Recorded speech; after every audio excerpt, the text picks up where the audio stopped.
Welcome to Sacrilegious Discourse. For this is what the Sovereign Lord says. Why do you need prophets to tell people who you are and what you want? If you can justify everything that the God of the Bible has done, then you can justify any of your behavior. A lot of this mentality is trickling into what is now mainstream right-wing Christianity. I am capable of empathy greater than this God of the Bible. This is a Bible that they tell kids. This is the good Lord. This is the good book. He is fantasizing about murder, mass murder. Head over to sacrilegiousdiscourse.com right now to find out how to leave us a review or support us on Patreon. Husband! Wife! Do you know what we're doing today? Well, best laid plans and all, right? So we did 8, 9, and 10, the Matthew. Mm-hmm. And then we're doing a Q&A. We're doing Q&A Saturday, but only on chapter 8. Right. Because it's a lot. It's a lot. Because we've undershot how many questions we had, I guess. Which, look, here's the thing. I don't mind doing these Q&As in two-parters for the New Testament because I'm trying to answer a lot of questions, and it's taking something that already had questions and then adding to it and telling lies about the lies. So I just don't mind it. Okay. Sure. No, I mean, we're gonna if we're gonna do this, we might as well be thorough. Yeah. Let's be as thorough as we can. So this episode, we're just doing the Q&A over chapter 8, and then the next episode will be part 2 of the Q&A, which will be chapters 9 and 10. And I think I'll be able to fit 9 and 10 into one episode because a lot of chapter 9 is just a continuation. It's different stories, but it's a continuation on the themes that I'll be covering in chapter 8. So okay. I won't have to mention that twice. Got it. If that makes sense. Yeah. And then maybe sometime this century we'll finish the New Testament. Well, then I don't know. It's a possibility. Monday or Tuesday we'll start chapter 11, I guess. We'll see. No, I know. I just with us doing Q&As all the time, which is great. I enjoy them. Like it does help. It's just you dread them going in. You're like, really? But every time we do them, you're like, that was pretty good. I learned some stuff. That was good material. Yeah, definitely. So it's fine. It's fine. This is fine. It's fine. Are you ready to do this? I sure as fuck am. All right, let's do it. Okie dokie.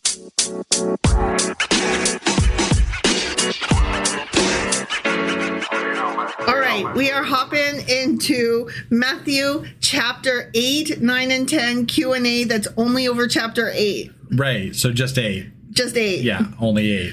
Or 8, 9, and 10 part 1, which is just 8. Just 8. However you want to say it. Right. Oh, little Maddie. So a lot of this chapter Did you hear 7, 8, 9? Why? I don't remember that part.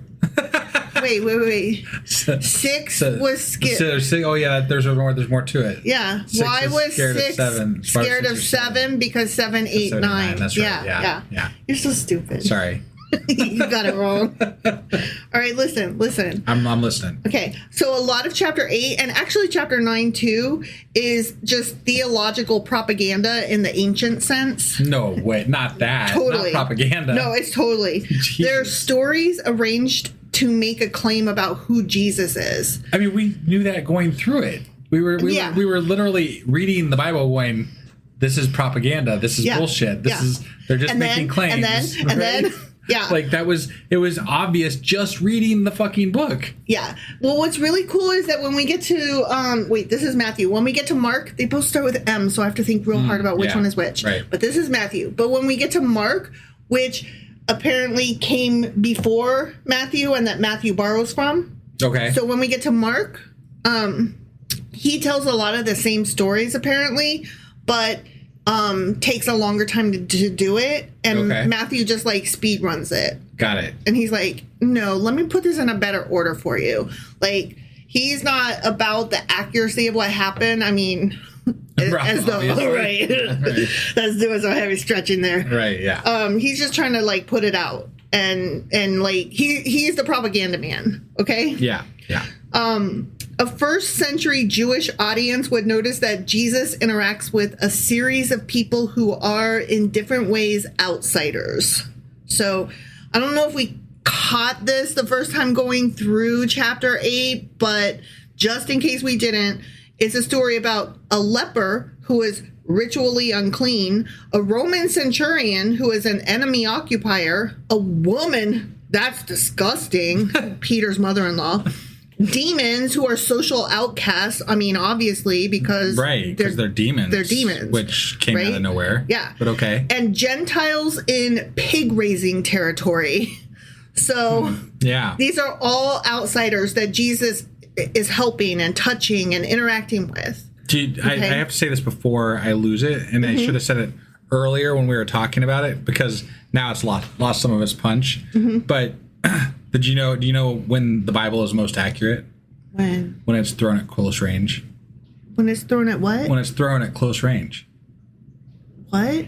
When you throw it at close range. I don't understand. If you throw the Bible at a target, it's most accurate when you throw it from close range. Fuck off. That was...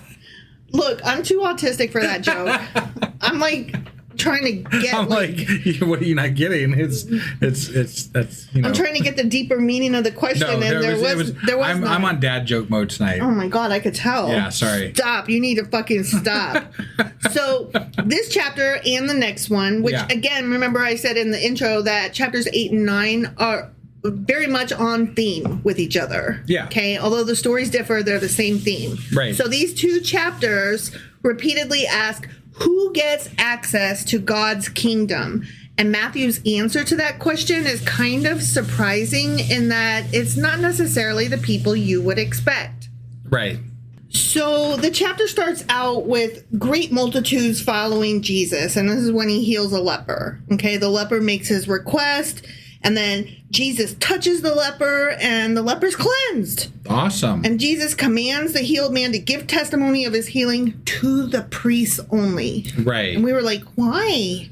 Why? Well, I thought he said tell no one. Yeah. Something like that, yeah. But he said, but only the priest. Oh, tell the priest. All right. Okay, yeah, here's verses 3 and 4. Jesus reached out his hand and touched the man. I'm willing, he said. Jesus said, be clean. Immediately, dude was cleaned of his leprosy. Right. Then Jesus said to him, see that you don't tell anyone, but go, show yourself to the priest and offer the gift Moses commanded as a testimony to them. So we were like, hold on, what's leprosy again now in the New Testament? And why not tell anyone? And why tell the priest? And what's the gift that Moses commanded? And also it's written in the Bible. What? This thing that he's not supposed to tell anybody? Yeah. They told it to everybody. Right. Just, So leprosy in the Bible was not necessarily modern leprosy. Obviously, we covered this. Right. Which today is actually called Hansen's disease. I forgot about that. Okay. Leprosy back in the Bible covered a broad category of visible skin disorders and ritual impurity conditions. So like eczema, psoriasis, fungal infections, various rashes. Okay. Any kind of skin Basically, disorder. if your skin was fucked up, you had leprosy. You had leprosy. Okay. And if you acted a fool, you were demon possessed. Boom, okay. Done. Or couldn't talk. Yeah. The issue was often ritual impurity, not contagious disease. So Matthew specifically says that Jesus touched him. That's a big deal. Okay? Because for a Jewish audience, that's super shocking because impurity was generally thought to spread from the bad, dirty person to the clean person. Oh, okay. So they had like I don't know, we covered this in the Old Testament a little bit, how they had this badness will spread to goodness thing. Yeah. And make it grody. Yeah, I do kind of remember that actually. And so it was like a really big deal. That's why we don't touch the dead. That's why we don't touch impure things. That's why we clean ourselves all the time and, go through all of these rituals, right? Yeah. So when Jesus touches the dirty whatever in all of these stories, he touches them. Right. And that's a big fucking deal. That's backwards. Sure. Because rather than him becoming infected with badness, the bad is becoming infected with goodness. Oh, Yeah, it's a backwards, All right. backwards flow of energy. Because Son of God energy. Yes. Whatever. Yeah. So this whole thing reverses the expected flow. Got it. Okay. Yeah. All of these stories, really. Okay. Instead of uncleanliness contaminating Jesus's holiness contaminates, aka purifies, the unclean person. Sure. It's a clever theological statement hidden inside just a plain little story. Right. Which to us is not all that clever, although we missed it, I will say. Right. But to them, this would have been revolutionary. Got it. Okay? Like, they would have got the big deal. Well, because their of whole this. teaching was to banish the people with leprosy and that were unclean, and that was the whole theory. But it wasn't just get this grody-ness away from me. It was get the grody-ness away from me because it might infect me. Right. Like, a lot of there times was that wasn't a logical stated. reason behind it, to them. Yeah. But that last part of the sentence, though, wasn't always stated because it was just understood. Right. And that's the part that we didn't really think of. Like, not only is he not sending them away, he's actually touching them. Right. And risking them infecting him, whereas instead Sure, it and was we're the other looking at way. this from a modern medicine perspective, and we're like, whatever. What's the big fucking Fuck deal? cares? Yeah. Yeah, it's fine. You Sure. can touch people, whatever. Right. So all of this was done for a testimony to the priesthood. Okay, that's why he was like, don't tell anybody, and I'll get to the don't tell anybody in a minute. Okay. Yeah. But specifically, why was he like, go ahead and tell the priest, though? Yeah. Because it was a testimony specifically to the priesthood to prove that this leper, who was doubtless well known in the land as being a leper, because they were at the time shunned. Right. So he would have been well known. He'd been thoroughly cleansed. So in this private way, sending him to the priest, it would give full proof to the priesthood that Jesus was the true Messiah, because only the priests were supposed to be able to do this, but Jesus had done it. Okay. The Jewish rabbis would know that curing the lepers was a characteristic described in the Old Testament as the Messiah. Okay. So this is proving more that prophet Jesus backfilling. is Jesus, basically. Yes. And I did not get that. So, like, I was like, why don't tell anybody, but then tell the priest? Like, Sure. what the fuck? Right. So that makes it make a little more sense of what Matthew is trying to say here. Right. So that gets to the question, but then why does Jesus keep saying don't tell anyone? Sure. Like, Well, you're I thought he kind of covered that one with basically you don't want to prop yourself up with the good deeds that you're doing. that's part of it, but that's not the whole story. Okay. This is one of the most famous weird features of the Gospels. All of them. Okay. All right. And scholars often call it the Messianic Secret, Okay. which I was like, oh, okay. So we had a good question there. Some famously argued that the secrecy theme was later on added to explain an awkward problem. If Jesus was really the Messiah, why didn't more people recognize him during his lifetime?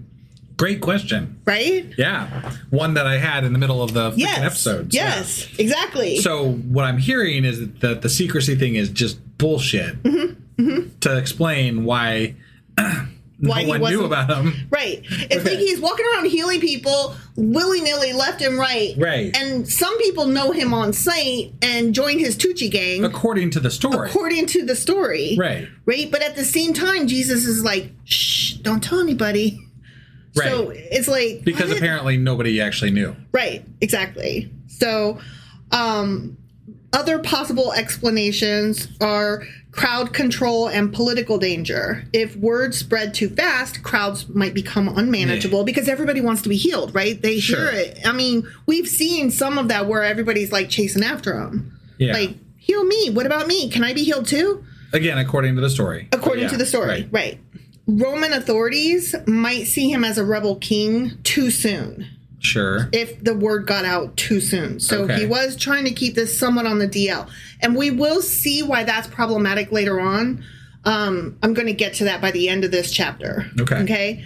And toward that end, with Roman authorities seeing him as a rebel king, local elites could move against him sooner as well. Sure. So, like, anybody in the position of power from the lowest to the highest king position would have been threatened by this. Right. And we'll see that he actually does challenge them later, which we missed. Okay. All right. Like, he basically out and says it, and we did not understand that that's what he was saying. Because, we're not Jewish and we don't read Bible things. Right.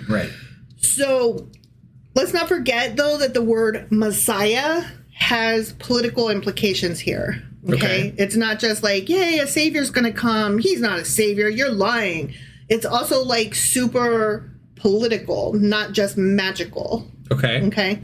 Rome was crucifying people at this time for sedition. Had Jesus at this early period fully manifested himself as the Messiah, the people in all likelihood would have gone ahead and proclaimed him king.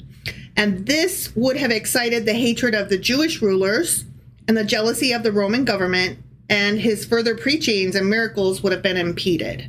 So keep that in mind. Can't have that. Right. No. Also, toward what you were saying, Jesus wanted the message, not the spectacle. So the Gospels often portray him as frustrated when people chase miracles but miss the ethical and spiritual teaching. So they're like, heal me. And he's like, right, but it's not about the healing. It's about, I'm trying to save you. Like, It's about God. I'm bringing God's word and God's message. But I already feel like that message is kind of... It's already moved. Yeah, it's already muddled. Yep. Because, like, the people that they've been showing come to him because he's been healing people. But the first thing that he says to them is, you are forgiven. And do you believe in me? Sure. And shit like that. Right. So he is very much trying to get them to understand the spiritual message, not just and now you can walk too. But again, we're taking the word of somebody who wrote this after Jesus was dead. Right. No, totally. That these things happen. These things are... Oh, yeah. These guys definitely wrote this as propaganda. Right. That's what I was getting at. It's still very much stuffing the story of Jesus in here the way they want to stuff it in here. Absolutely. Absolutely. I'm just trying to explain, like, what this stuff would have meant to that audience had it been written this way at that time. Right. Okay. Another thing is that it's a literary and theological device. Many scholars think that the gospel writers intentionally emphasized secrecy because it created dramatic irony, because readers at the time know who Jesus is, but the characters in the story kind of don't. Okay. So, as people are like reading these scrolls or whatever, the readers are like, they don't know it's Jesus, but we do. So they're like excited and like, I don't know, whatever. I got it. So Jesus ordered him to show himself to the priest to conform with the purification offerings in Jewish law, him being the leper guy. The leper guy. Right. He ordered him to show himself to the priest to conform with the purification offerings in Jewish law, as stated in Leviticus chapter 14. Sure. Sacrifices were absolutely still happening then with regard to the gifts. That was a question we had, yeah. Mm-hmm, Okay. The second temple was still operating in Jesus' lifetime, and animal sacrifice remained central to Judaism until the Romans destroyed the temple in 70 CE. Interesting. Typical offerings could include birds, lambs, oil, and grain, depending on wealth and circumstance. Sure. So, yeah, that was happening. Yeah, so which Jesus was like, go talk to the priest and do what you're supposed to do. But that's part of what, like, my question was that, because nowadays people will be like, well, we don't have to sacrifice things because Jesus died for our sins. Jesus right? is the sacrifice. Sure, Jesus is the sacrifice. Mm-hmm. But they were sacrificing while he was alive, and a lot of the things that he's saying, like the absolving, like Jesus is absolving them of sin as a live person, right? Not before, he doesn't have to die to do it, apparently. So where does why does the sacrificing end at his death as opposed, like, I guess that's sacrifice? Yeah. Okay. That's the ultimate sacrifice. All right. Yeah. I guess I can. I can allow that. There's the overlap time period during which there is still animal sacrifice happening while Jesus is spreading the word. But then once Jesus dies, he's no longer spreading the word. but the word has been given. And the sacrifice happened. The sacrifice happened, Okay. so no more sacrifice is necessary. That makes a little sense. I mean, insofar as. Right. I mean, like, if you were doing world building in a story that you're writing, Right. this would be okay. I would allow it. There's like, okay, those laws hold. You know what I mean? Right. Like, you have to have, everything has to make sense, and you have to have rules that hold. That holds. I will allow it. Yeah. Your story is good so far. Your world building is okay. Sure. Okay? Sure. So Jesus heals a centurion servant. The story is loaded with social symbolism. Okay. Okay. All right. Jesus gets approached by this Roman centurion, right? Yeah. And the centurion, as a Roman military officer, was a Gentile, a non-Jew. Okay. Okay? Yeah. Which is a big fucking deal. Which I thought Jesus said, don't go to them. Don't help them. Don't talk, whatever. He said, say something about the Gentiles, I thought. Or no, it was the Pharisees and the, never mind. Yeah, Okay. the Pharisees were like, stay away from them. That's right. But that's why it's a big deal that this Gentile is coming to Jesus. And he's a dude that's representing the occupying empire. So this is a form of literary irony to indicate that the outsider gets it better than many of the insiders. Okay. Because he's part of the occupying force. Right. And he's yet a believer. Sure. And those who are like Jewish surrounding Jesus, They're struggling with they don't see him as the savior. Right. Right. So the centurion's understanding of Jesus's spiritual authority is what happens next. Got it. So when the soldier talks about soldiers obeying him, we had a question about like, who fucking cares? Like, you're a good boss and your soldiers obey you? Right. What? I don't get it. But what he's basically saying, he was making an analogy. He's saying, you command diseases the way I command troops. No rituals, no physical touch, and no proximity are required. Just straight up command power. You say it, the word gets done. Like, I get you. Samesies. Yeah. So the centurion states he doesn't want Jesus in his house. And we were like, oh, rude. But we thought, well, maybe it would have got both of them in trouble. Right? Yeah. And that's kind of it. He doesn't feel worthy on the one hand. And he says that. He's like, you know, I'm not worthy of you making that trip and coming into my home. It's not necessary. Okay. But more likely than what he says, it's probably due to Jewish purity concerns. Many Jews avoided entering Gentile homes, so the centurion was probably trying not to put Jesus in an awkward situation. Because Jesus did offer, like, do you want me to come over to cure your whoever? Your servant. Yeah. Your servant. Slave, whatever. Yeah. And dude was like, no, that's not necessary. I know you can do it from afar. Yeah. Because you have command power the same way I do. I believe in it.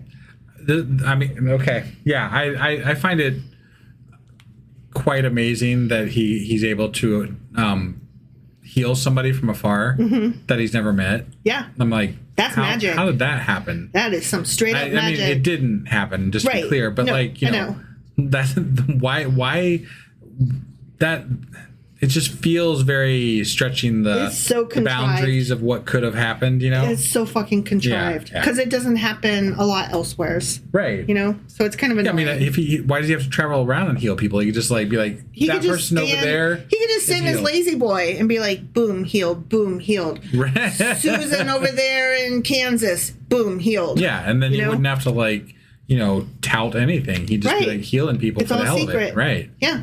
Or, you know, God could have not sent him in the first place and just changed everybody's hearts. Sure. I mean, if you want to go one further. Yeah, he could have just said, hey, you know, no more sacrifices. I absolve you of your sins, you know. Everybody's healed. The end. Know, whatever. Yeah. Nice. Yeah. So Jesus goes on to praise the centurion's faith, and he heals his servant from afar, sight unseen, never met the guy. Sure. Okay. Jesus was so impressed with the centurion because the centurion has faith in Jesus before even seeing any proof. He'd only heard stories. Sure. But he's like, sure, I'm going to go ahead and believe in you. I have faith. I mean, let's assume that the centurion cared about his servant. right? Which I'm sure probably he did. If he's there asking for him to be healed, and that was something else that I read, but I couldn't find a lot of notes on. But it is a big deal that he did not just send his servant away or have him killed. Okay. It was a big deal that he had him So there housed. was some sort of emotional attachment there, probably. Maybe. Right? So, but now I forget what I was going with that. Let's say that really happened. Yeah. I don't recall what I was going to say now. With the... Sorry. The centurion had faith before even seeing. Oh, yeah. Yeah. So, I mean, if he really cared for this person, the faith behind it would be, because he's heard stories of this guy healing people, would be in the fact that he could heal people, not in, like, to me, it's a big stretch for him to be like, I have faith this person can heal my servant, and I believe that he is the Son of God, and that he has godly powers from this Yahweh dude who I now believe in. Like, that's a big, like... Those are so many... That's a big leap to make. Like, he has magic to heal. Maybe I can believe in that. But then on top of that, to be like, and he's the Messiah foretold in these Jewish testaments. Right, you're talking about having the faith in the fact that he can heal and converting to Judaism on the spot. And that's two different things. Because of hearing a fucking story from somebody about him healing somebody else. Right. That's two different things. And so that kind of gets into this other question that I have where people ask, like, do you believe in God? Or are you saved? Or... Like there's all these different questions, and I'm like, but what are you really asking? Are you asking, do I believe in an all-powerful being? Or are you asking, do I believe in an afterlife? Because those are not necessarily the same thing. Right. Or are you asking, am I a Christian who takes Christ as my savior? Which, again, is not necessarily all the same. Right. Do you believe in angels could even be taken as a separate question, because there are people who 100% believe in angels, but who are also into crystals and numerology and would claim to be more Wiccan or naturalist than Christian. Yeah. So, I mean, I don't always know what question you're asking, and that kind of feels in the same realm as, why are we saying that dude went from, I believe you can heal, to I believe you are the Jewish proclaimed Son of God who is here to save all of us. Right. That's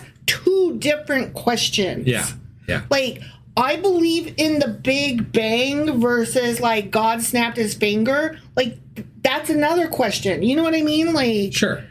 What are we talking about here? We're having several different conversations, and I just need it all spelled out for me. Well, and that's one of the, like, when I'm online talking to Christians, one of my first questions is, what kind of Christian are you? Like, are you a creationist? Are you Catholic? Are you, like, where are we going with this conversation? Right. You know, like, because it matters, right? See, like, and I would just be like, but are you MAGA or not? And we can stop right there because I can't.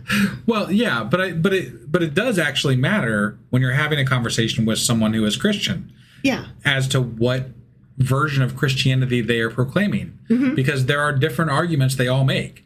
I mean, it totally reminds me, and I've said this before, it totally reminds me of the movie Civil War, when Jesse Plemons has his red sunglasses, and the people say, we're Americans, and Jesse Plemons, whatever the fuck his name is, he puts on his red sunglasses and he says, well, yeah, but what kind of Americans are you? Right. And I mean, that, like, matters, you know, in this movie, but also kind of in real life. Yeah. It fucking matters. What kind of American are you? Are you the kind that believes in the principles of what children are taught, like, that we are this beautiful place of the American dream and equality for all? Or are you the guy who calls the cops on black people and you support ICE?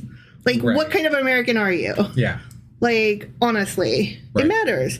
So, yeah, what kind of Christian are you? What kind of Jewish person are you? Like, all of these questions are tied up in this fucking guy. Right. So Jesus uses the centurion as an example of trust and recognition of his authority. And then he goes on to say that many outsiders will now enter God's kingdom, while some sons of the kingdom, so those who actually call themselves Jewish followers, right. Jewish, will not. And that is a major theme in the entire book of Matthew. Okay. That outsiders are responding better than insiders. Got it. Which, that's so gatekeeper and Christian. But it's almost like they're shaming people into like, hey, these guys get it. Why aren't you getting it? Mm-hmm. You know? I mean, even the fucking leper gets it. Right. What's wrong with you, fuckface? But to me, this is okay. So like you have you've heard of tent revivals, right? Mm-hmm. Where they heal people in the fucking tent revivals and shit. Yeah. Like whatever. Like not so much anymore. Maybe they still happen, but snake oil. Definitely older times. Like they would heal people in the fucking crowd, right? And I'm pretty sure they still have those. Sure, I'm sure you're probably right. But the reason that a lot of this stuff is appealing to outsiders is because sure, if you can heal me if you or can make someone me I walk love, again, yeah. Fuck yeah, I'm following you. Of course. I mean, but I'm following you. Right. Right? Like and if that means that I also have to follow Jesus and whatever, then sure, whatever. I'm drinking your Kool-Aid, bro. You're gonna heal me though, right? With your Jesus-y power there or whatever? You, him, whatever we're calling it. Yeah. I'm being healed though, right? Right. Like it has nothing to do with actually. I don't care where it comes from. People don't fucking care as long as you can help them. Right. Right? If you can help them. People want to be helped. Right. And that's why if it was legitimate, like if any of these things were legitimate, I'd be right there with them. Well, of course. Like, if you can heal anything you want, then do it. Who's got that power? Somebody got that power? Yeah. Let me know. Let me know. I've got a few ailments I need taken care of. You have neuropathy in your feet. If you can take care of it, then I will follow you. How's that? I mean, you know what? I have OCD, ADHD, and I'm autistic. If you can get rid of all three of those, like boom, snap your finger, done, and I'm like all better now. Like I'm not on the struggle bus, so to speak. Right. You know, sure, I'm good. We're good. Okay, yeah. Like let's go. Anyways, so moving on, then we get to where Jesus heals Peter's wife's mother. Peter's wife's mother. Peter Piper. Peter called Simon called Peter. Simon called Peter. Yeah. Okay. And he also heals other people. Right. But right now we're talking about Peter's mother-in-law. Okay. Got it, yeah. And then he delivers from sickness and demonic possession a bunch of other people. Yeah. Okay. So I'm going to read verses 16 and 17. Okay. When evening came, many who were demon possessed were brought to him, and he drove out the spirits with a word and healed all the sick. This was to fulfill what was spoken through the prophet Isaiah. He took up our infirmities and bore our diseases. Okay. Anyways. So that lends me to believe that like he had no need to drive those demons into the pigs. He didn't. Because according to this statement, he takes it upon himself and then just like dissipates it through his godliness. No, he drove out the spirit with a word and healed all the sick. He didn't take the spirits into him. Right, but the next line is that he fulfilled what was spoken through Isaiah. He took up our infirmities and bore our diseases. But he didn't take in the demons. But that line, the prophecy though speaks to that he took up those things. That he took them upon himself, sort of. The illnesses. Well, our diseases and illnesses, not the demon possessed. Whatever. He did not take the demons. But but at one point he drove out the spirits. Regardless, in one story in the same book here, he drove them into a fucking pigs, and he didn't have to do that. And now he's not doing that at all. Right. And there's no I did as much research as I could find. I was like, where'd the demons go this time? There's no pigs mentioned. Where'd they go? There's no mention. I think we should refer to Jesus as Jesus Pig Killer from here on out. Jesus the Pig Killer. Yeah. Fucking pig killing. That's right. Fool. Goddamn pig. Whatever. You started calling him a pig fucker, and that's funny. Pig killer. Pig killer. That reminds me of that first episode of Black Mirror. And oh Jesus Christ! Don't even recount that. That's terrible. We had a dear friend tell us that we should watch that show because it was so good, but they forgot that the first episode had like this whole It's so bad. And we could not get past it. And I'm sure the show is excellent. We just could not get past that first episode. It was too disturbing. It was very disturbing. It was so disturbing. Yeah. So anyways, ancient people attributed many conditions to spirits or demons, possession. Of course that they kind of did, thing. much like Right. leprosy. Yeah. Yeah. Seizures, psychosis, muteness, self-harm, delirium, erratic behavior, and all of these things and more, we would today probably divide these into neurological disorders, psychiatric disorders, epilepsy, trauma, infection, disability. Sure. So there was a lot of ableism happening there. Oh, absolutely. Obviously. Yeah. Right. And we discussed this in the last chapter. But that's one of those things where just science has taken over and Thank you, science. filled all the gaps to let us know that these things are not magical and hooey bullshit. The question is not like what demon and how can we get rid of it with which blessings. Now the question is, okay, so what are the symptoms and how can we treat them if they need to be treated, or how can we do workarounds? And psychiatry is still learning and progressing, but it's no longer a question of magic. It's just a question of how we proceed. Yeah, I mean, if you're going to go that route, apparently Lexapro is basically Jesus. Right? Yeah. I mean, no kidding. Like, praise Lexapro. It's not for everybody. Some people who have heart issues can't take it. Sure. Like, no, but I'm just saying, like, the drug industry has done what Jesus did in the Bible, apparently. no, it's so true. And so apparently, drugs and Jesus are... I got blood of Jesus every night when I take my Lexapro. Woohoo! So, from a modern perspective, many passages from this chapter in particular, but any passage where Jesus be healing the sick and the demon possessed, right? They absolutely read as pre-scientific interpretations of illness and disability. Yeah, debilicity. Yeah, yeah. AKA ableism. Right. Okay. Yeah. But there's another layer here too. In Second Temple Judaism, demons also symbolized chaos, oppression, spiritual corruption, and forces hostile to God. So it was very layered. It wasn't just like, you have this disease, you're gross. It was, and there's all these reasons why God is involved, and all these reasons why demons are haunting us, and like they just had... It's kind of like witches in Salem. No, totally. They had these whole stories built around it. Sure, absolutely. Also, it's important, though, to add that exorcisms were not unique to Jesus and his time period. Okay. They existed widely in the ancient Mediterranean world, and I would love to do a deep dive on that. Right, but I don't think they had existed in the ancient Judaism world. Not so much in the Old Testament. They might have, like, when they went to Babylon and they had the, what was it, Zoroastrianism.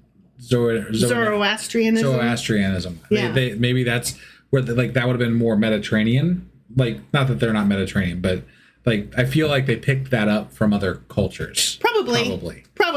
There was a lot of stuff happening.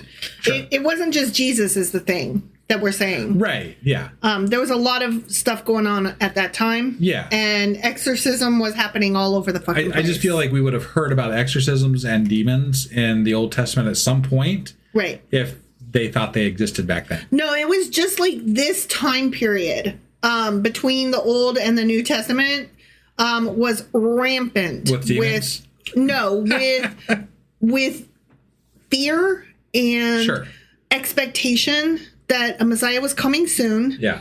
And a lot of different cultures had this idea. Sure. And so the whole evil magic thing was not just restricted to Judaism.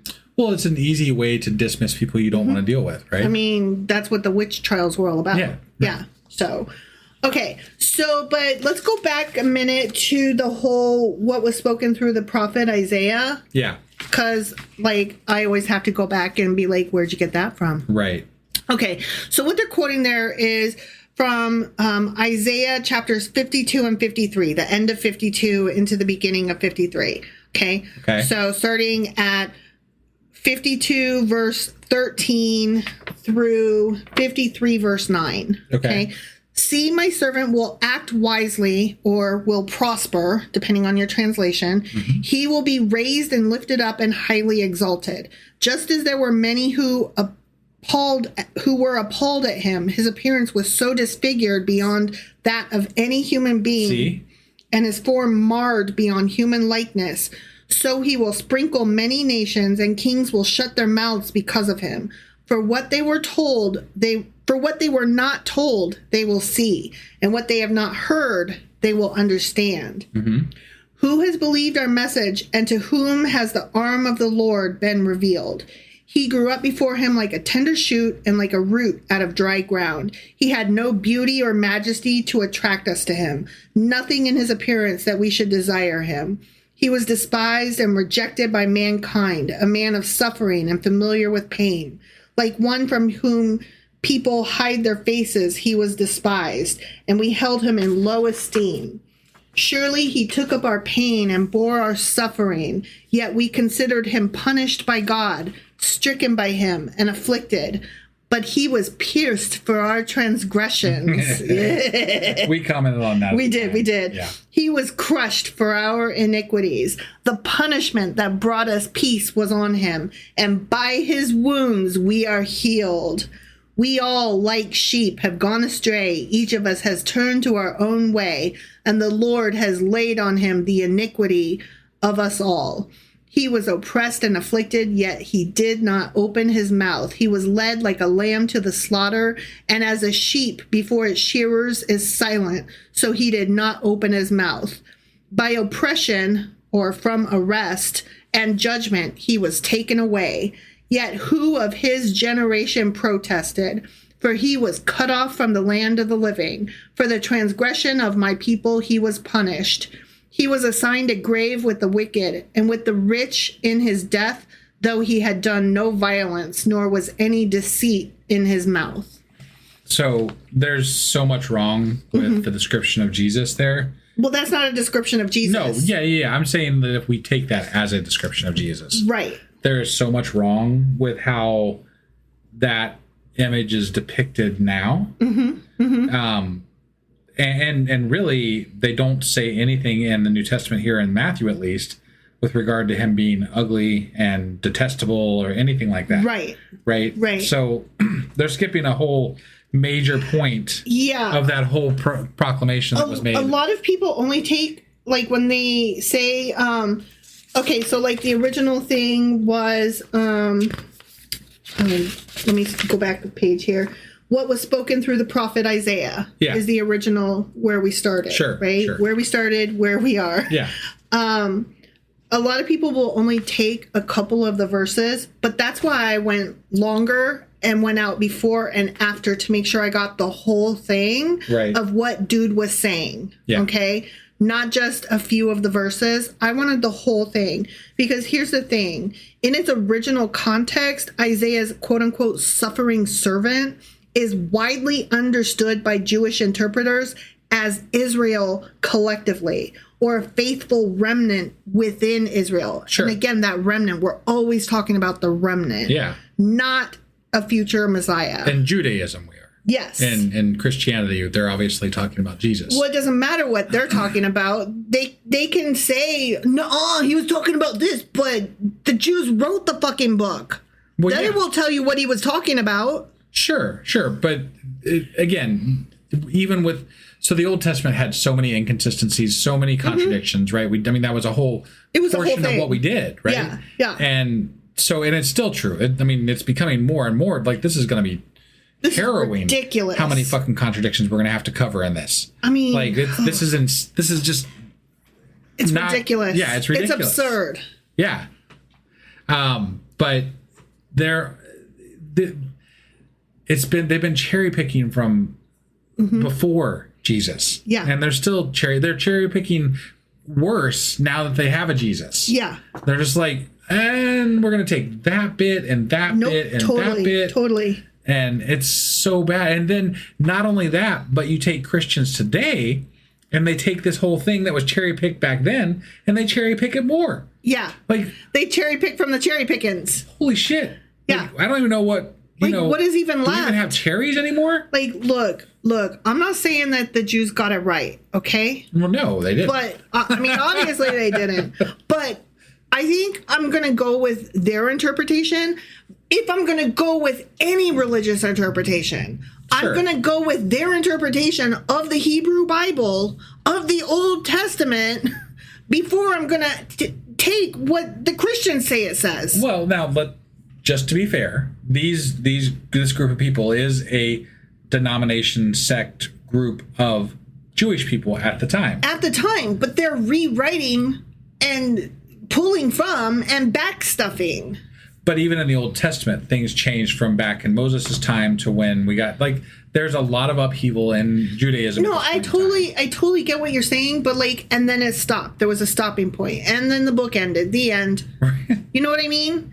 Like, it did the minor prophets, and then the end. There was no more. So we're done. So the Hebrew Bible, that's what we have. That's what we got, and we can talk about that.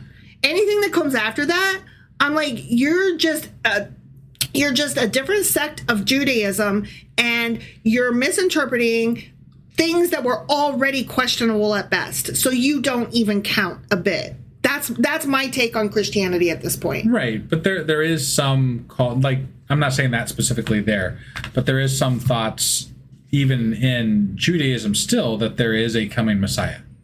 Like that is still a possibility that Judaism leaves open. But they're not like trying to start wars in countries and stuff to make it happen, are they?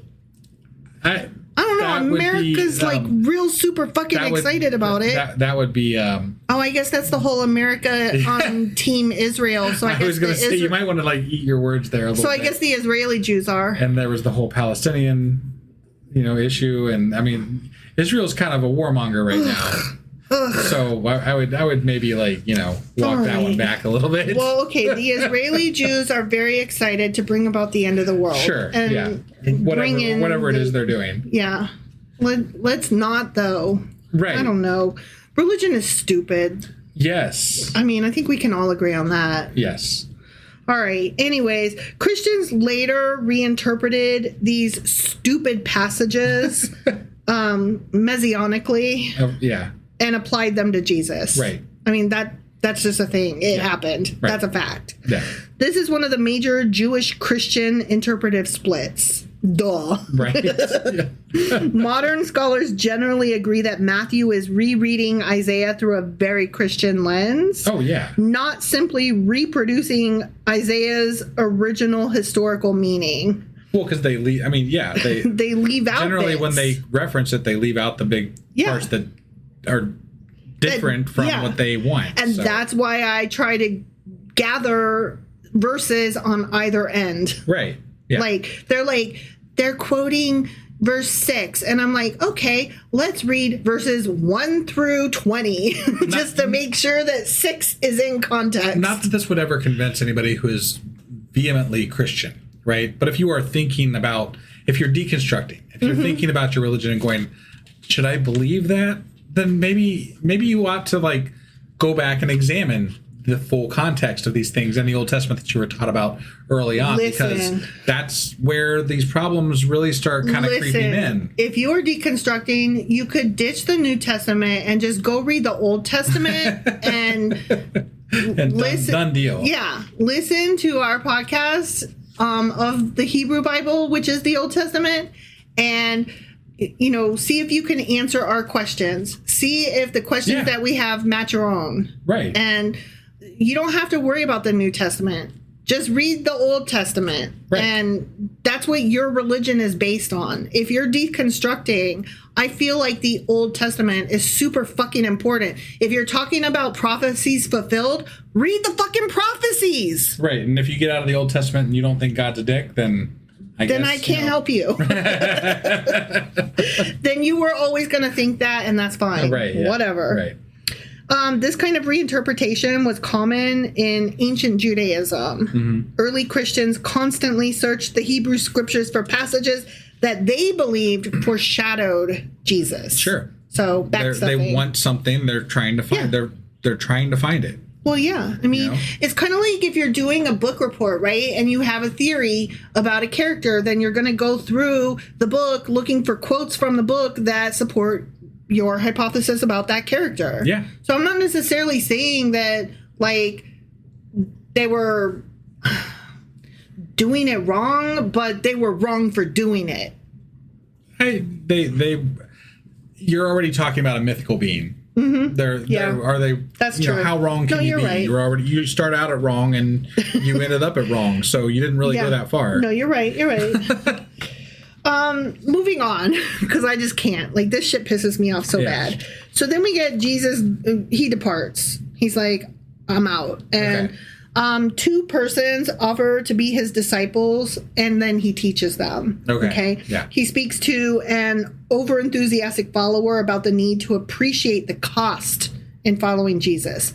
And we didn't get any of this. Like, I don't know if you can even recall what these verses were. Okay. It's verse 20. Jesus replied, "Foxes have dens," or holes, depending on your interpretation. Yeah. "And birds have nests, but the Son of Man has no place to lie his head." I do remember that, yeah. Yeah, and we were like, I don't know what the fuck you're talking about with foxes and birds and dens and holes, atheists and foxholes. What? Foxes have dens and birds have nests, right? Yeah. What he's saying is that discipleship is unfucking comfortable, and following Jesus means instability and sacrifice. Okay. You're not gonna have a good place to lay your head if you follow me. Sure. So just be wise and, just know that ahead of time. Yeah. Like, it's gonna suck. The rewards in the afterlife will be great, but you're gonna get stoned to death. Are you good with that? Like, sure, okay. And then there was like that whole Son of Man thing. Yeah. And he uses that again in the next chapter. Yeah. That we'll see again when we get to that Q&A. Right. And depending on where it's used, like, there's questions. Like, in this chapter, it's usually interpreted by Christians as a Hebrew phrase expressive of humiliation and debasement. Okay. But Jesus uses it constantly, and so scholars still debate exactly what is meant by it. Because in some places it means a humble human, in other places it means apocalyptic judge, messianic title, and an indirect self-reference. Okay. So, like, it's one of those, Son of Man, what does that mean? Right. Is the final answer. Sure. Okay. I mean, we got that a lot in the Old Testament too. Right. It's one of the most argued over phrases in New Testament scholarship. Son of Man. What is interesting is that son of Adam and daughter of Eve are phrases that are used by C.S. Lewis in well, I thought we had learned The Lion, the Witch, and the Wardrobe. Right, the Narnia. Yeah. I thought we had learned at one point in the Old Testament that Son of Man was basically Adam. Like Adam, like... You said that the last time this came up, and you were wrong. Okay, all right. We determined that you were wrong. Got it. Yeah. I don't know why I thought that then. Son of Man, that doesn't even make sense. Son of himself? Well, that's true. How can Adam be the son of himself?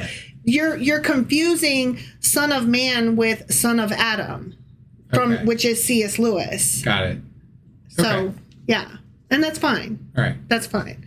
Okay, so moving on, we get verses 21 and 22. Another disciple said to him, "Lord, first let me go and bury my father." But Jesus told him, "Follow me and let the dead bury their own dead." Right. And we were like, "Ooh, rude." Kind of callous. Yeah. Yeah. This line shocks people because burial obligations were super sacred in Judaism. Sure. I mean, they are still, really. I mean, like, did you really go skip a funeral for something for was it his father? Yeah. You wouldn't skip your father's funeral to go follow some dude? No. But there's three different things, three different maybe interpretations. Okay. Jesus may have been using hyperbole to state that the kingdom movement takes priority over everything else. Sure. And that all the common offices of life may be performed by any person, but to preach the tidings of the kingdom of God is only granted to a few. And to these only by a very special call. So these few should therefore immediately abandon worldly concerns and employments and give themselves wholly up to the work of ministry. Oh, they're immediately. Your lives are over. You're done. You're all. You're God's you child all now. Work for me now. Yeah. Period. Yeah. No joy for you. Nothing. Not even your dad's funeral. Right. Fuck off with that. That's needy bullshit that I don't have time for. You will pee in a Mountain Dew bottle and get those packages delivered. Right? Right. Okay. So there's that. Next, others interpret it to differentiate the spiritually dead from the physically dead. It was usual for Jews to consider a man as quote unquote dead who had departed from the precepts of the capital L law. Okay. And on this ground, every transgressor was reputed to be a dead man, like dead man walking kind of thing. Got it. Like they're spiritually dead, so fuck them. Got it. You can't save them. You know, fuck them. All right. Natural death is the separation of the body and the soul. Spiritual death is the separation of God and the soul. So they considered men who live in sin to be dead to God. He was basically saying, leave the spiritually dead to bury their natural dead. I see. Yeah. So that's the second interpretation. Okay.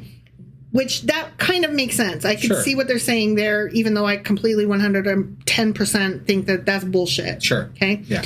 There's a third interpretation that suggests delayed commitment. The man may not literally have had a dead father yet. He may have meant, let me stay home until my father eventually dies. My dad's an old man. Yeah. I'll come with you when I'm done caring for my father and have him dead, and then buried. Right? In that case, Jesus is rejecting indefinite postponement. Got it. So, and that one I can kind of see too. What I'm hearing a lot here is that nobody really knows what the fuck's going on exactly. No, but one thing out of these three, regardless of what is meant, the passage emphasizes 100% radical commitment. Sure. And that's bullshit. Yeah. I'm not here for it. Right. Like, no, that's a cult and I am out. Right. Like, I'm not doing that. That sounds dumb. Right. I don't know. Whatever. Yep. I can't with this. Okay, then we move on to verses 23 through 26. Then he got into the boat, and his disciples followed him. You remember this? It was a fucking storm. Yeah, Suddenly a furious storm came up on the lake, so that the waves swept over the boat. But Jesus was sleeping. Right. The disciples went and woke him, saying, Lord, save us. We're going to drown. He replied, you of little faith. Why are you so afraid, bros? Then he got up and rebuked the wind and the waves. Yeah. Fuck you, wind. Remember? Yeah. And it was completely calm. Right, yeah. Okay. And we were like, can a lake really? Well, but then, we had people reach out to us and be like, yeah, actually, yeah. So. And I wanted to give you room to say that because then I also found how stormy can a lake actually get. Right. Quite stormy, actually. Yeah. My bad. Right. I apologize. I did not know. Also, above and beyond that, the Sea of Galilee is below sea level, surrounded by hills, and vulnerable to sudden violent windstorms. Cold air rushing through valleys can create dangerous conditions quickly. Fishermen still experience this there to this day. Wow. I had no idea. Again, I apologize. I was wrong. Yeah. Okay? Mark it in the book. Yeah. Because Fern says I don't own when I'm wrong. And I would like Fern to know that I said I was wrong and I apologize. Okay. Jesus was the one who suggested that the group sail across the lake, right? He's like, let's go, guys. Right. And the lake was apparently well known for its fierce storms blowing up quickly out of nowhere. So that's why the disciples were like, fuck! Why'd you make us get in this fucking boat? You knew that there could be a storm. I mean, you're all knowing. What the... Why? Sure. Wakey, bitch. Right. Like, you made us get in this fucking boat that you knew there could be a storm. Right. God, why are you letting this happen? Right? So that's why they're expressing disappointment with Jesus when he did nothing to help, but was instead snoring it up in the back of the boat. Right? So they're like, the fuck, dude? Okay? Snoring it up? Snoring it up. I thought you did snorting it up. I'm like, snoring. Is he doing coke back there? What is he doing? No, he was snoring it up. Okay, all right. He was sleeping hard. He was cutting Z's. Sure. He was probably tired from all that work. Yeah. It was an indication likely of the tiredness from his constant Sure. miracle healing, Well, you know. obviously. But I'm tired. I said I'm tired. So that's why they were pissy. Okay. Because it's not like they were like, let's get on a boat. Whee! They were like, this boat? This lake? Right. Really? And Jesus is like, come on. Okay, and then he went to sleep. And then he went to sleep. Right. And then the storm came and they were like, fuck me, are you serious? And then they were like, on top of that, fuck me, are you serious? And then they see him sleeping and they're like, really, Jesus? Right. And Jesus is like, I thought you had faith, bitches. And they're like, well, I like did until like the boat about capsized. Right. And again, you didn't tell us. Like, to this point, we've only seen magic powers that are like making people be healed. Yeah, we didn't know you could control the weather. So Right. That's Yeah. new. That's new. And that's a big deal, Right. is why I was saying that. Yeah. Because here's the thing. Jesus displays his authority over creation. That's what this story's actually about. Okay. The story is symbolic, not just meteorological. Sure. Ancient Mediterranean cultures often associated large bodies of water with chaos, danger, death, and cosmic disorder. Okay. In the Hebrew Bible, God repeatedly demonstrates power by controlling waters. Yeah, that's true. He does, That's true. right? Yeah. So when Jesus calms the storm, the ancient audience hears more than just he stopped the bad weather. They hear he's doing something only God can do. Got it. This is a big fucking deal. Yeah. Right? Which I didn't get all that. I was like, why are they mad? Why is he sleeping? What's Sure. going on? No, it was a means to an end for the story. Right, exactly. Yeah, it was they made a reason for this to happen. Yeah, Like the right. plot Sure. needed it to Right. be. Yeah. Plus, Jesus wasn't worried; he could walk on the water. Apparently, We're not there yet. I know, but I hear. I hear he can walk on water. That's It's a phrase the thing. anyway. Yeah. I mean, I haven't seen it yet. I don't know. So then we get to where Jesus meets two demon-possessed men and he cures them. And then the demons enter into the herd of swine, which rushing into the sea perish. Ah, yes. That's, Here we go. That's Yeah. Okay. Yeah. The swineherds announce the miracle to the Gergenesis city that we can't say, Yeah. who then request Christ to depart from their country a fucking sap. Right. Okay, he's like, they're like, get out. Okay, so this is verses 30 through 32. Some distance from them, a large herd of pigs was feeding. The demons begged Jesus, if you drive us out, send us into the herd of pigs. He said to them, go. So they came out and went into the pigs, and the whole herd rushed down the steep bank into the lake and died in the water.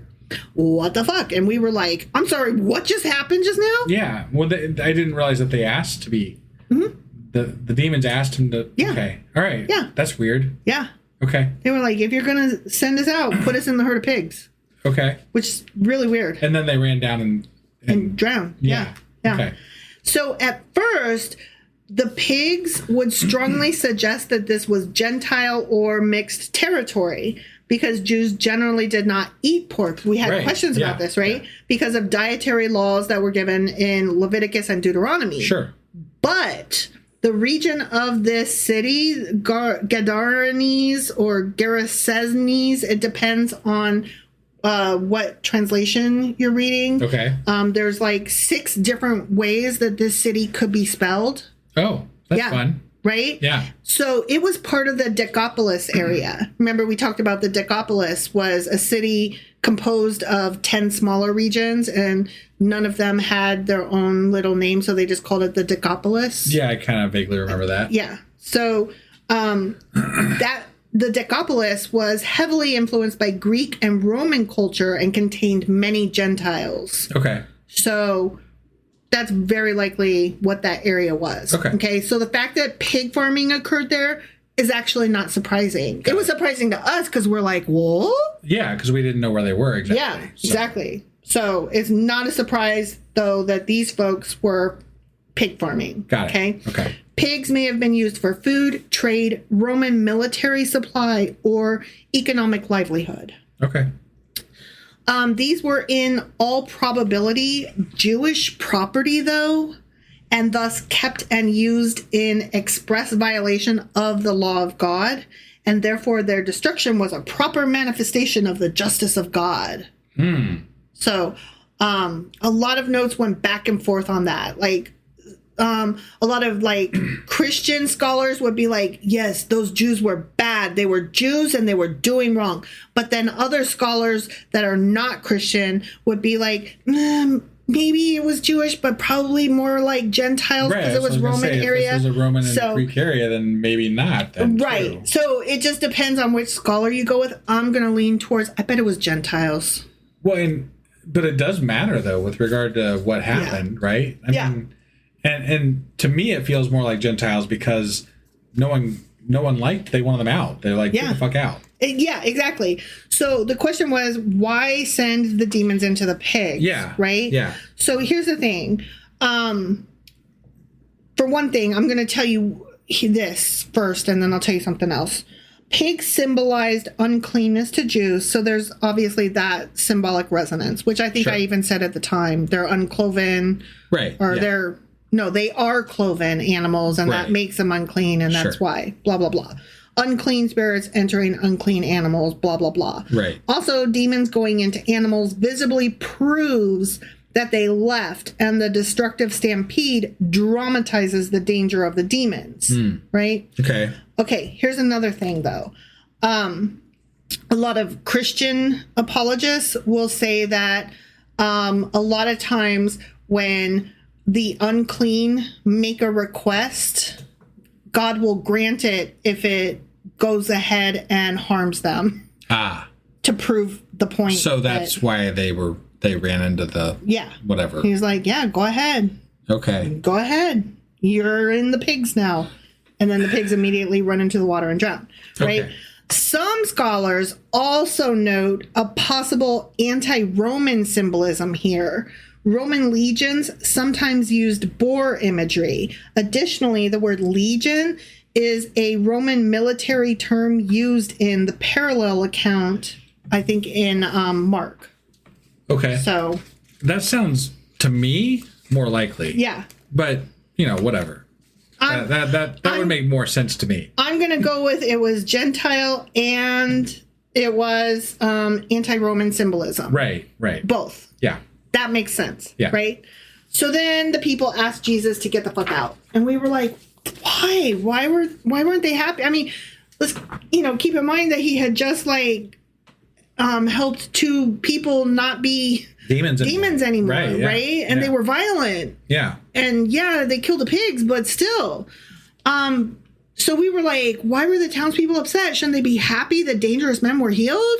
Right. The fuck? Yeah. Right? But from the townspeople's perspective, especially if they were Gentiles, this strange holy man arrives and he's like raving lunatic to them, just spouting off shit that they don't know anything about. Sure. Supernatural chaos erupts, for good or for worse. It doesn't matter. It's weird. Right. We don't like magical weirdness. Yeah. Okay? Yeah. A huge herd just up and dies. Right. And someone has lost substantial wealth, which we mentioned at the time.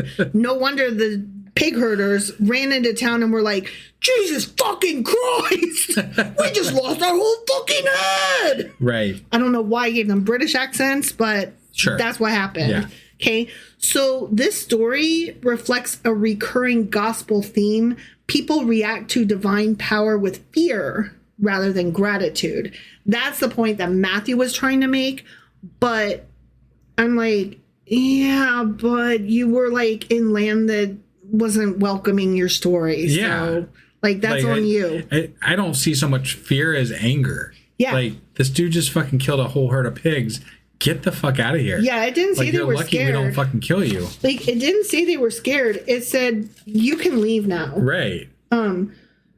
Yeah, it just told them to get out. Right. It didn't say they were scared. It just said, get out. Yeah. And Jesus was like, Bing. I don't even hardly blame him. No. You just killed off a whole herd of fucking pigs. Yeah.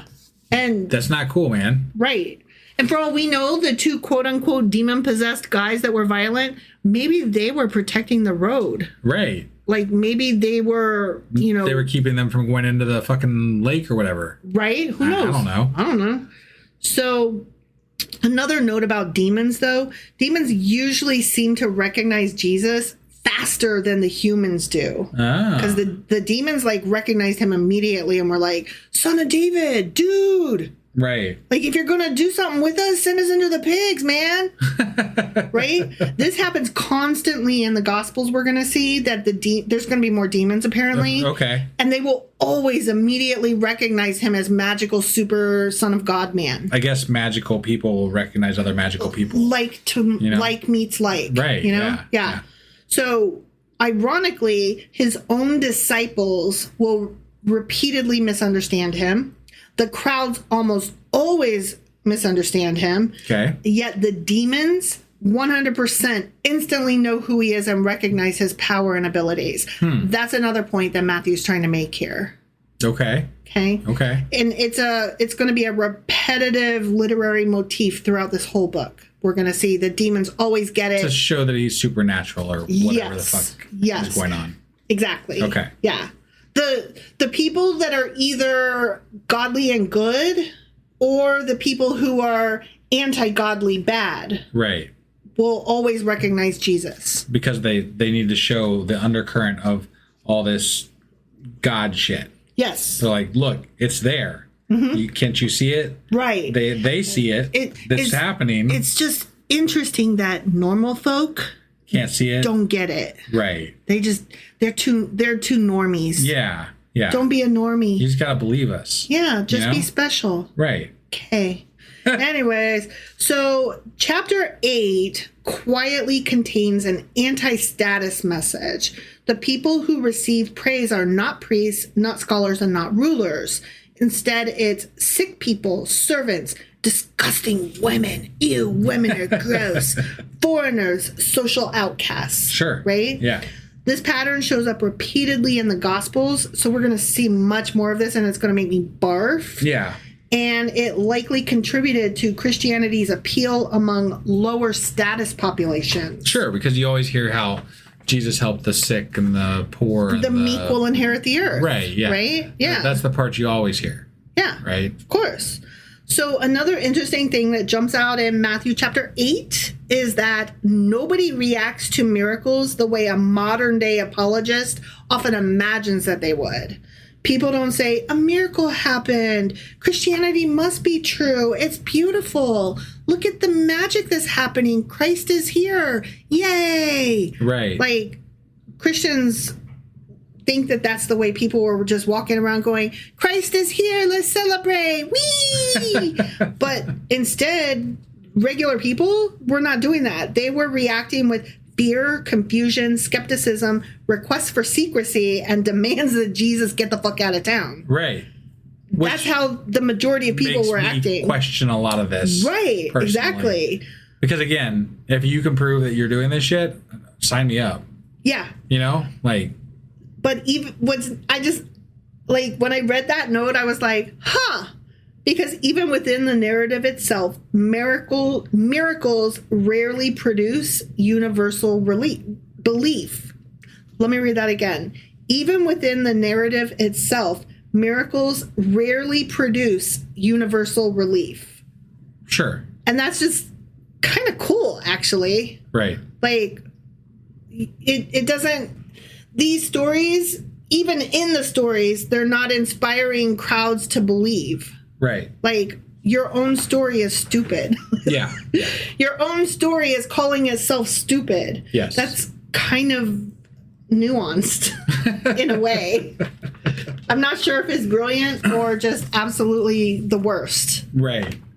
You kind of said it at the beginning, but I feel like this is just it. They're just trying to prove that Jesus is Jesus. Mm-hmm. And they're trying really so fucking hard. Yeah. It's gross. It really bothers me. Okay. It's annoying. It's tiresome. It's causing extra work because I have to keep on, okay, you're quoting the Old Testament. Now I have to go find out, what are you quoting exactly? Okay, you think you're quoting this one or two verses, but let me actually grab the whole thing to see what actually was said and what did that mean? Like, the stupidity is causing me extra work, and I really resent it. I think the part that really bothers me is that it's so obvious that they're trying really hard to make a point that this guy is the Son of God, right? To to the point of absurdity. Yes. Right? And yet Christians don't see this. Right. They don't see even smart Christians. They don't see that this is just absurd prophecy stuffing and absurd it's nonsense stories that obviously didn't happen the way they say they happened. Right? You know, like it's just none of this makes sense. It doesn't make sense. And it doesn't really track with like legitimate story. Nothing here rings true. Yeah, It just doesn't ring true to me. It's so obviously fake and silly. Yeah. And because the people were simple, they didn't have to try. Like, we have Netflix now. You got to try a lot harder to fool people these days. You know, people buy AI because it's so much more progressed. I don't feel like you're going to try that hard. I don't know. I don't know. Anyway, that was our Q&A for today. That was our Q&A for today over chapter 8 of Little Maddie. Right. Which I think we're going to try to come back tomorrow, hopefully, with chapters 9 and 10 of Little Maddie. Q&A. Yes. So that'll be a Q&A part 2 on Sunday. Right. All right. That being said, we will see you guys then. Yep. Bye.